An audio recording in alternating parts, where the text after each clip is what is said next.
Hello students, जितने भी class 10 के स्टूडेंट जिन्होंने अपनी परीक्षा दे दी है, तो उनसे मैं कहना चाहूँगा कि वो अपने क्लास 11 के स्टडी को कंटिन्यू जारी रखें।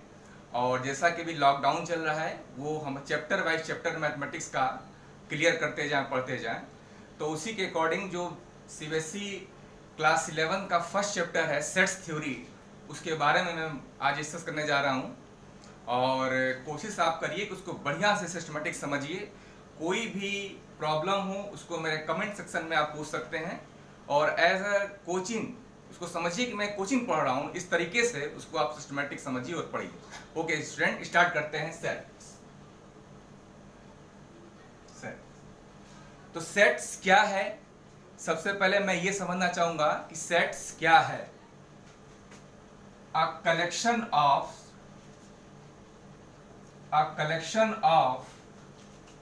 well-defined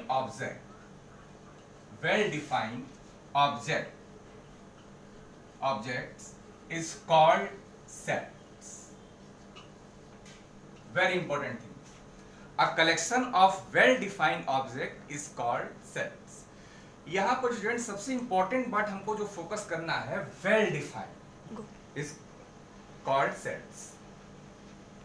यहाँ पर स्टूडेंट एक सबसे इंपॉर्टेंट जो बात समझना है वो well defined. What is the well defined? देखिए, वेल डिफाइंड कलेक्शन का मतलब ये होता है कि हर आदमी, हर पर्सन उसका सेम आंसर, दुनिया के वो सारे ऑब्जेक्ट जिसका आंसर सेम हो, that is the called well defined.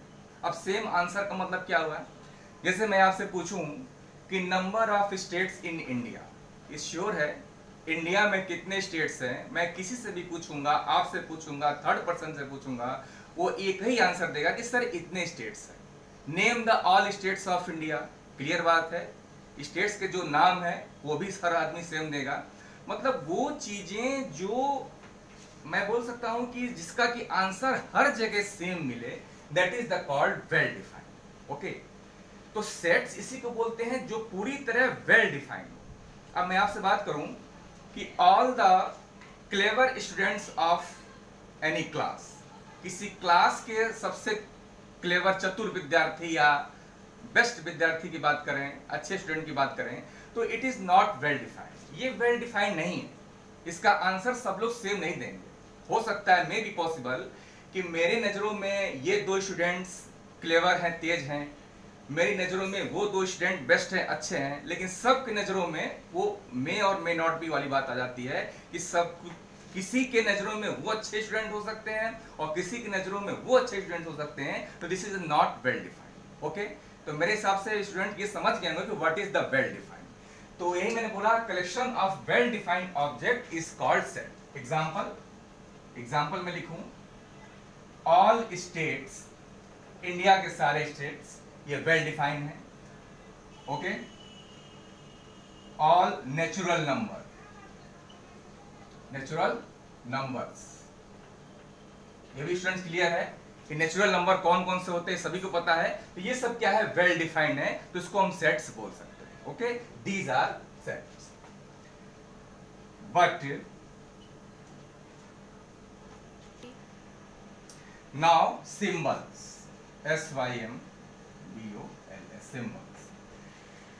Students, sets are denoted by capital letters A, B, C, and its elements are denoted by small letters. Okay. Any set are denoted by capital letters, and its elements are denoted by small letters with curly bracket। curly bracket आप जानते हैं ऐसे होता है, curly bracket। तो एक सबसे important बात स्टूडेंट्स क्या समझना है कि किसी भी सेट्स को हम अल्फाबेटिकल के कैपिटल लेटर से डिनोट करते हैं और उसके जो एलिमेंट होते हैं उसको हम स्मॉल लेटर से डिनोट करते हैं। एज एग्जांपल नोट कर सकते हैं 1 मिनट के टाइम में, यू कैन नोटेड इट। बस इतना नोट कर, बिगाड़ बिगाड़ेंगे।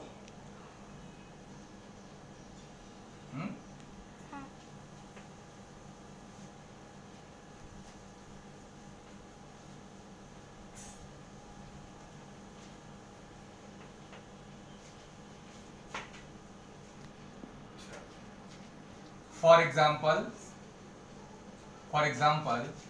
if A is any set, and it has four elements A, B, C, D, then it will be written as A is equal to curly bracket A of B and C, and this is D. This is the symbol for represent any sets. Means A is a set. आपको समझना है कि A set है जिसके element A, B, C, D 4 इसके elements है। उस elements को हम कर्ली ब्रैकेट में लिखेंगे स्मॉल लेटर में, and capital A means A ये सेट है। A ये सेट है जिसके elements A, B, C, D। Okay, तो ये रिप्रेजेंटेशन ऑफ सेट्स होता है, सिंबल होता है। इसको हम कैसे लिखेंगे? नाउ वी कैन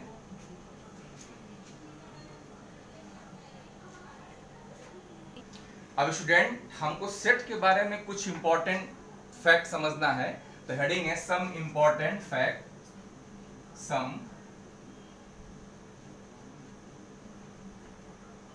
फैक्ट्स, ये क्या फैक्ट्स हैं ये आपको समझना है। Number first, X belongs to A। Student watch carefully, इस सिंबल को पढ़ते हैं X belongs to A। X belongs to A is read as, मैं लिख देता हूं अच्छा से, is read as X belongs to A। इसको पढ़ते हैं, ये सिंबल याद रखेगा, belongs to है, X belongs to A। इसको हम लोग ऐसे पढ़ते हैं। इसका मीनिंग्स है X A को बिलोंग करता है। इसका मीनिंग्स है कि X is an element of A। मतलब ये है कि सेट A है जिसका एक एलिमेंट X है। बात समझ में आ रही है आपको? इसका मीनिंग है कि A एक सेट है जिसका X एक एलिमेंट है। पढ़ते हैं X belongs to A means X is a element of set A। इसका मतलब ये हुआ कि X is a element of set A। Symbol है, जैसे कि आप बोलेंगे P belongs to R means P is a element of set R। तो ये आप समझने की बात है। हम जनरली इसको, इस सिंबल को बहुत जगह यूज करेंगे सेट थ्योरी में कि ये इसको बिलोंग करता है, मतलब X एक कोई भी एलिमेंट है जो सेट A का एक एलिमेंट है। नेक्स्ट पॉइंट है we do not repeat same element।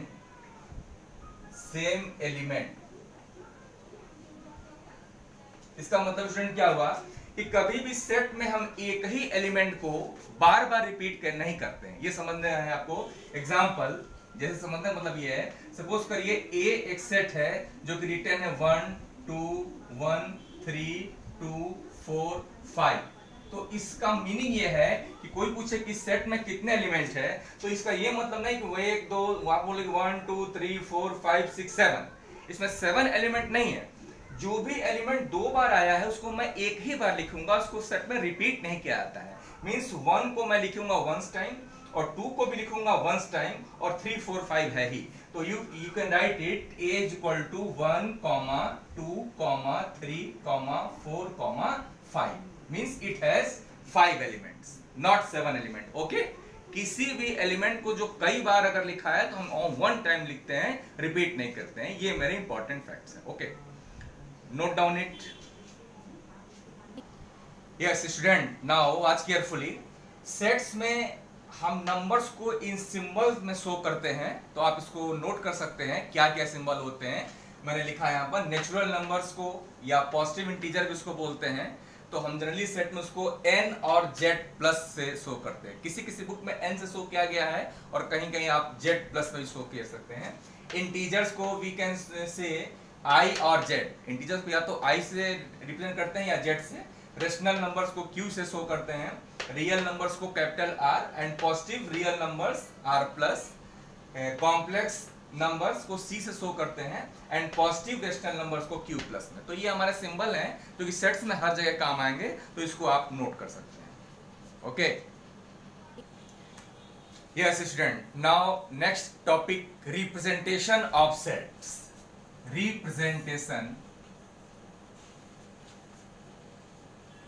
Representation of sets.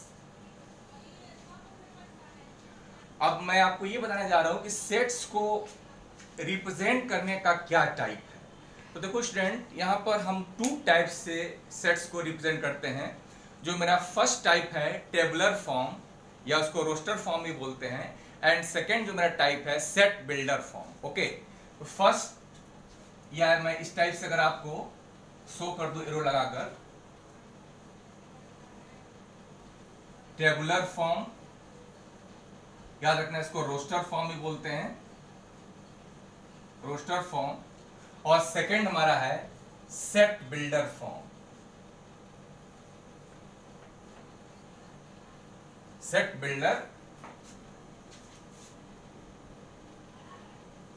Builder form, roster form या टेबुलर फॉर्म सेम बात है, और सेट बिल्डर फॉर्म, ये 2 तरीके से हम किसी सेट को रिप्रेजेंट करते हैं। अब स्टूडेंट बहुत से समझ रहे हैं कि सर ये क्या मतलब रिप्रेजेंट करना, मैं समझ नहीं पा रहा हूँ। बहुतों के स्टूडेंट्स से अगर माइंड में बात हो तो कहने का मीनिंग मेरा ये है कि मैंने आपको स्टार्टिंग में क्या बताया कि A is any sets and its elements are A B C D, then हम कैसे इसको लिखते हैं कि A is equal to A B C D और उसको कर्ली ब्रैकेट में मैं लिख देता हूं। तो वो तो जनरल रिप्रेजेंटेशन हुआ। अब हम सेट को 2 अदर फॉर्म में कैसे रिप्रेजेंट करते हैं वही यहां पर बताया जा रहा है। तो 2 अलग अलग फॉर्म बताया जा रहा है कि टेबुलर फॉर्म या roster form and set builder form. तो यहां पर ये बताया गया आपको कि टेबुलर फॉर्म में जब हम किसी सेट को लिखते हैं तो उसमें ओनली जो पहले हमने आपको बताया कि कर्ली ब्रैकेट के अंदर उसके एलिमेंट को लिख देते हैं और कुछ नहीं करते हैं। कर्ली ब्रैकेट के अंदर उसके एलिमेंट को हम लिख देते हैं, वो मेरा होता है टेबुलर फॉर्म और या रोस्टर फॉर्म की बात है। और सेट बिल्डर फॉर्म में क्या होता है, हम जो भी एलिमेंट्स हैं उसकी प्रॉपर्टी को लिखते हैं, उसकी प्रॉपर्टी को शो करते हैं। ओके, हम उस कर्ली ब्रैकेट का क्या तरीका है कि हम जो भी एलिमेंट है उसकी प्रॉपर्टी, उस सेट की क्या प्रॉपर्टी शो हो रही है उसको हम सेट बिल्डर फॉर्म में लिखते हैं। और रोस्टर फॉर्म में ओनली हम कर्ली ब्रैकेट के अंदर एलिमेंट को लिख देते हैं। एक एग्जांपल से क्लियर हो जाएगा। सपोज करिए मैंने आपको रोस्टर में बताया elements are listed by commas, इसमें लिखिए elements are listed by commas. मैंने आपको बताया कि एलिमेंट को कॉमा के अंदर लिख देते हैं, वो हमारा हुआ टेबुलर फॉर्म। एग्जांपल यहां दे दीजिए। एग्जांपल सपोज करिए ए है, यहां पर लिखा है 1 2 3 4 5। ये हमारा क्या है, टेबुलर फॉर्म या रोस्टर फॉर्म है। कुछ मैंने नहीं किया, एक कोई सेट है जिससे कि एलिमेंट अगर 5 है तो मैंने 1 2 3 4 5 एक कॉमा में लिख दिया, ये मेरा टेबुलर फॉर्म या रोस्टर फॉर्म है। अब यही को सेम सपोज करिए कि यही सेट को कोई आपसे बोलता है कि सेट बिल्डर फॉर्म में लिखिए।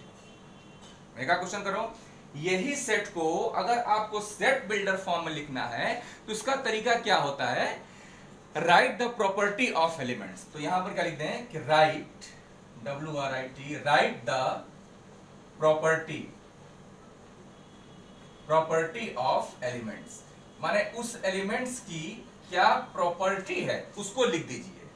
और इसको इसका सिंबल समझ लीजिए, curly bracket x such that x, ये डबल पॉइंट को पढ़ते हैं x such that x, ये such that का स्टूडेंट पॉइंट होता है x such that x, और इसको ऐसे लिखा आता है x एंड 1 लाइन ड्रॉ कर देते हैं ऐसे, इसको हम पढ़ते हैं x such that x। Okay, read as लिख दीजिए, read as x such that x such that x, mean मेरा समझाने का यहाँ पर मतलब ये है कि x और डबल पॉइंट जो x लिखा है इसको पढ़ते हैं x सच दैट x। कहीं कहीं आपको ये डबल पॉइंट न लिख के x और एक सिंगल लाइन एंड x, तो इसको यही पढ़ते हैं x सच दैट x। ये मेरे कहने का मीनिंग है। Read as x such that x, मैंने लिख भी दिया कि इसको कैसे पढ़ते हैं। और अब इसकी प्रॉपर्टी को लिख दिया जाए। यही सेट को मैंने टेबुलर फॉर्म में ऐसे लिखा, यही सेट को अगर हमको सेट बिल्डर फॉर्म में लिखना है तो आप जरा देखिए कि 1 से 5 तक में आपको क्या प्रॉपर्टी समझ में आ रही है। बोलो कि सर ये तो मेरे को फिदा फिदा समझ में आ रहा है कि नेचुरल नंबर है, तो यस यू कैन राइट कि नेचुरल नंबर है और 5 से लेस है, 5 के इक्वल है।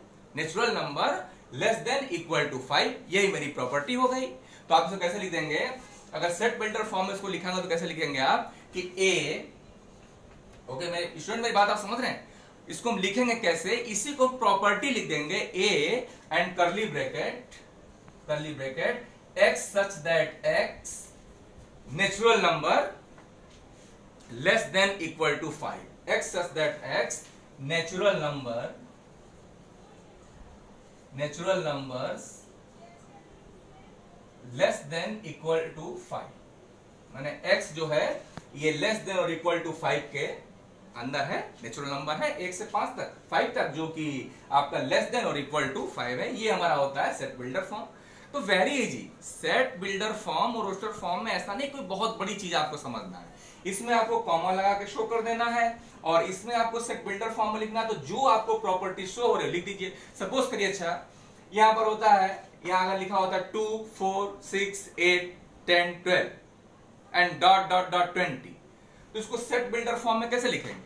तो आप समझ सकते हैं कि सर सेट बिल्डर फॉर्म में यहां पर जब आपने 2 से लेकर 20 तक लिखा है तो you can say x such that x even number equal to less than 20 या इवन नंबर टिल 20। वही इसकी प्रॉपर्टी हो गई कि 2 4 6 जो हमारा इवन नंबर है 20 तक है, ये हमने लिख दिया। क्या है ये हमने सेट बिल्डर फॉर्म में लिख दिया। Any doubt? I think you will understand very